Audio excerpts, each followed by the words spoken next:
बूढ़ी औरत मस्जिद के सामने भीख मांगती थी। एक शख्स ने उससे कहा, आपका बेटा कमाने के काबिल है तो फिर यहाँ क्यों? बूढ़ी औरत ने कहा, मेरे शोहर का इंतकाल हो गया है। मेरा बेटा नौकरी के लिए बैरून मुल्क गया है। जाते हुए अखराजात के लिए मुझे कुछ रकम देकर गया।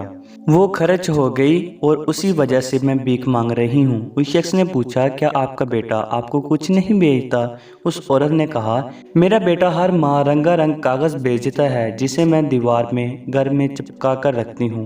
वो शख्स उसके घर गया और देखा कि दीवार पर बैंक के 60 ड्राफ्ट चस्पा कर दिए गए हैं। हर ड्राफ्ट 50,000 पाउंड में था। तालीम याफ्ता ना होने की वजह से वो नहीं जानती थी कि उसके पास कितनी दौलत है। उस शख्स ने उसे ड्राफ्ट की अहमियत समझा दी। हमारी हालत भी उसी बूढ़ी औरत की तरह है। हमारे पास कुरान है और हम उसे अपने माथे पर लगाकर अपने घर में रखते हैं, लेकिन हम उनका फ़ायदा सिर्फ उस सूरत में उठा सकेंगे जब हम उसे पढ़ेंगे, उसके मानी और तफसीर को समझकर पढ़कर समझेंगे और उसको हमारी अमली ज़िंदगी में लेकर आएंगे। तब ही इंशाअल्लाह हमारी दुनिया और उसके बाद की ज़िंदगी दोनों बेहतर होगी।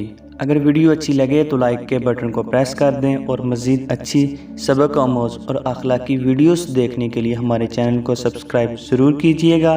तो अपना ढेर सारा ख्याल रखिएगा। मिलते हैं नेक्स्ट वीडियो में, तब तक के लिए अल्लाह हाफिज़।